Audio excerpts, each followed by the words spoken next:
Buffalo, New York, October 10, 1893. 13 more victims have been added to the already long list of fatalities resulting from the terrific northwest gale that swept the Great Lakes on Saturday and Sunday last. It is now definitely known that the steamer Wocoken of Cleveland foundered in 10 fathoms of water just above Long Point on the northern coast of Lake Erie in the recent storm, carrying with her all but 3 of her crew. The last few weeks of the navigation season of 1893 will live long in the memory of the lake mariners, for no such awful list of fatalities has been known in shipping circles for a decade as the one to which additions are being made daily. Reports come in giving details of the terrific gale that swept the inland seas steadily for more than 48 hours at the close of last week. The story of the fate of the Dean Richmond in Lake Erie and the Minnehaha in Lake Michigan is supplemented by the news of the loss of 1 or 2 lives from the number of vessels composing the lake fleet. And now comes the loss of the Wocoken with its human freight. It is too early to estimate the money lost by the sinking of small craft at various points in the chain of Great Lakes from Duluth to the mouth of the St. Lawrence. The northwest gale that prevailed over the lakes on October 14th and 15th was the most destructive to life and property that had been experienced for many years, the gale registering as high as 60 miles an hour. A careful record places the loss of life at 41.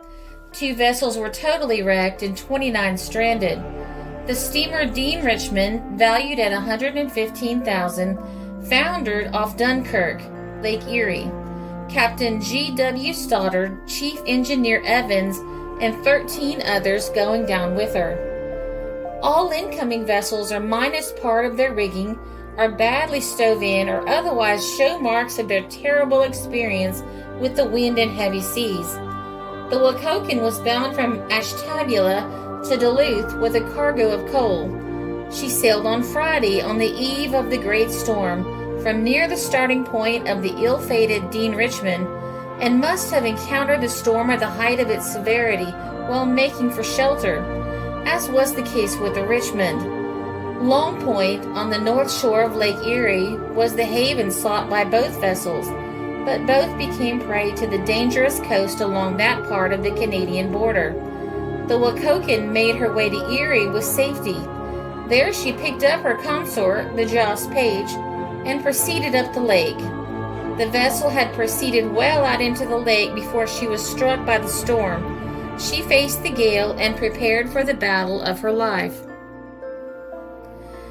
After she had been swept fore and aft by the tremendous seas and had been almost dismantled, Captain Meswold saw that further efforts to combat the storm were useless. His boat was being rapidly torn to pieces, and the only hope was to seek the protection of Long Point. The sea was too much for her, and it was soon found necessary to drop the Page. The vessels had clung together in the hope that if either must succumb, the other might prove the means of saving the lives of both crews. It was only as a last resort that the hawser was cut, and each set out with grave misgivings to make the fight for itself. The Page had thus far weathered the gale much better than the steamer, and having the advantage of position, rode westward with the storm and found safety behind Long Point with all canvas gone. The Wocoken was not so fortunate.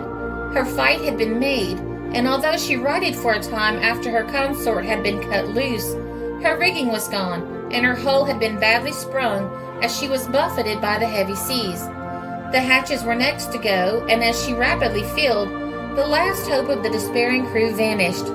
Each made preparations to save himself. Life preservers and portions of the ship's furniture were called into use, and every provision was made after the fate of the vessel became certain to enable the human beings that were about to be cast adrift to remain on the surface of the water. As the boat became waterlogged, and it became evident that it was a question of but a few minutes before she must go down, the stronger men began to jump overboard with the faint hope of being cast ashore without being beaten to death on the rocks that abound in that locality. The women and the less skillful became easy prey to the furious waves, being hurled out of sight of one another by the tremendous waves that lashed the sinking hull. They went down in quick succession. Only 3 of the 16 souls that were aboard the wreck escaped. J.R. Sapp, the second mate, wheelman J.H. Rice, and Robert Crowding, all hardy and all successful seamen and skillful swimmers. They succeeded in keeping well out in the dangerous seas until the storm abated, when they were able to make a landing in a terrible, exhausted condition.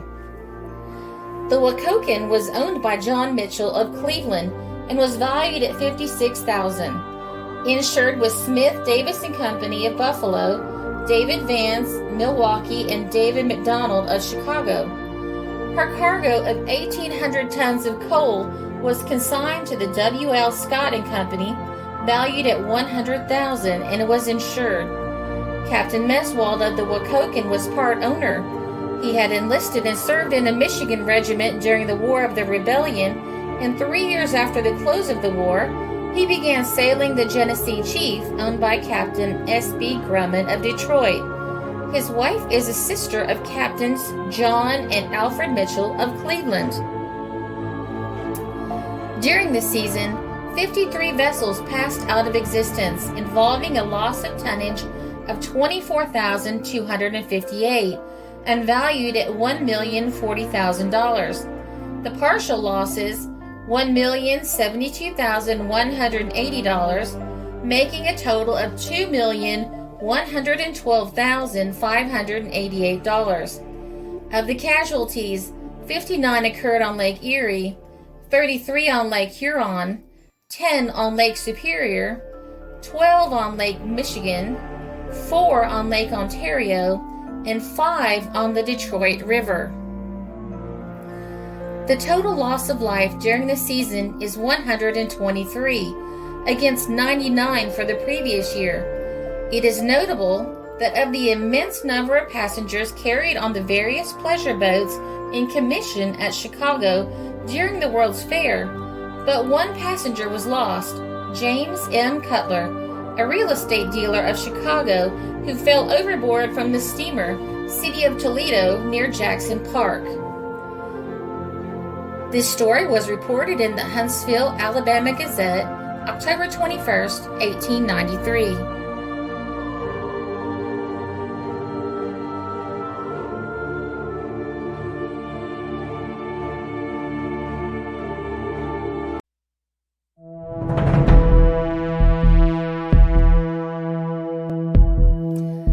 This is a Country Road production because history is fascinating.